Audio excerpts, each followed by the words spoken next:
A Good Man is Hard to Find by Flannery O'Connor, critical analysis. The short story A Good Man is Hard to Find stands as the American Southern Gothic writer Flannery O'Connor's most disturbing work of fiction. A Good Man is Hard to Find is the title work of O'Connor's debut collection of short stories which appeared in 1955, and the piece remains her signature short story. The action of A Good Man is Hard to Find depicts a family vacation gone terribly awry. On a road trip to Florida, a family from Atlanta encounter a homicidal escaped convict whom the media dubs the Misfit. The Misfit and his henchmen execute the entire family and steal their clothes, car and cat. O'Connor tells the story from the point of view of the grandmother. A Good Man is Hard to Find centers upon two themes, selfishness and individualism. Essentially, the grandmother's insistence on achieving her own selfish ends results in the death of her entire family, as well as the loss of her own life. This essay analyzes the story's thematic message in regards to selfishness, individualism and its effect on the family as well as the larger community, as represented by the Misfit. O'Connor identifies the main character, the grandmother, only by role, while all of the other characters she provides with names. Despite having no name, the grandmother's character reveals itself early and profoundly. She is obsessed with appearances, connected to a vague Southern past, and concerned with propriety and the value of being a lady. O'Connor describes her navy blue straw sailor hat, her collars and cuffs that were white organdy trimmed with lace, and purple spray of cloth violets containing a sachet that the grandmother pins at her neckline to ensure that in case of an accident, anyone seeing her dead on the highway would know at once that she was a lady. Behavior-wise, the grandmother is a selfish woman who deliberately manipulates her family to suit her own purposes unapologetically and with impunity. She intentionally misinforms her son Bailey about her cat, Pitti Sing, which she smuggles into the car underneath her big black valise that looked like the head of a hippopotamus, even though Bailey has expressly forbid the cat to share the motel room with them. Pitti Sing later brings about the deaths of the whole family following the car accident and ensuing encounter with the Misfit. The grandmother's pride and inflated sense of self-importance, not to mention her failing memory, bring about the family's downfall.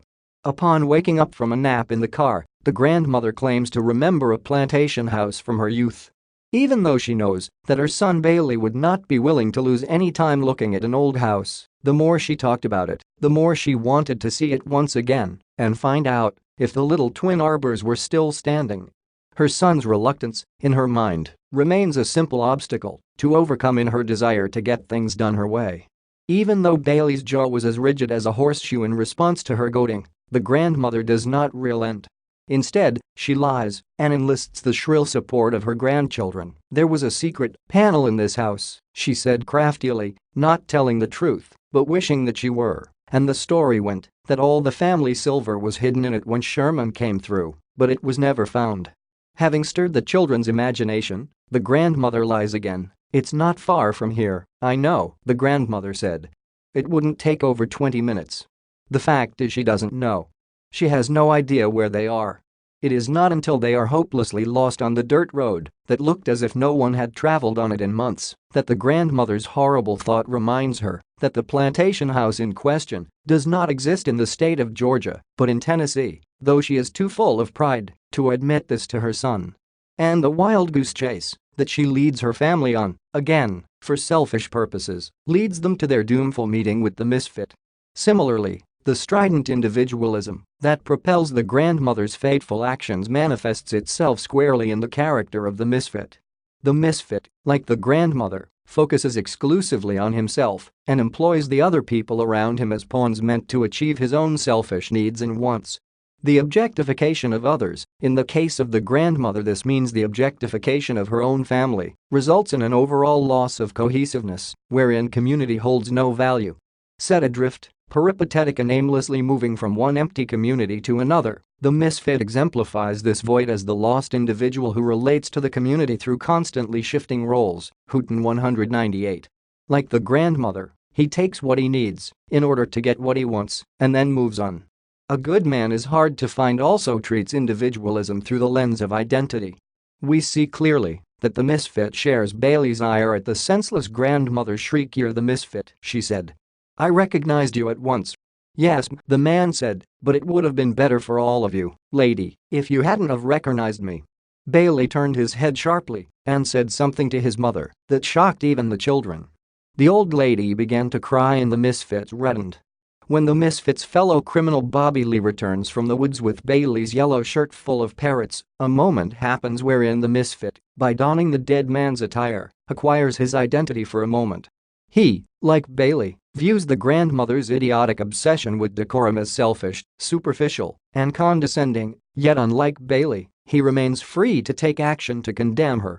The short story A Good Man Is Hard to Find represents Flannery O'Connor's concern that selfishness and rampant individualism casts people apart and promotes the disenfranchisement of characters such as the misfit, who invariably end up as self-focused wanderers without community who use others as means to their own ends. Very little difference exists between the character of the grandmother and the character of the misfit, aside from their social viability. Both remain selfish and extreme individualists who will lie, steal, manipulate, and murder to effect their own ends. In Flannery O'Connor's hands, this selfishness and individualism collides at a disaster point and initiates the deaths of 5 innocent people. Worse, the instigator of their murder is one of their own.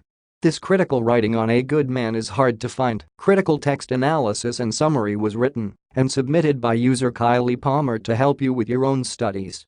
You are free to use it for research and reference purposes in order to write your own paper. However, you must cite it accordingly.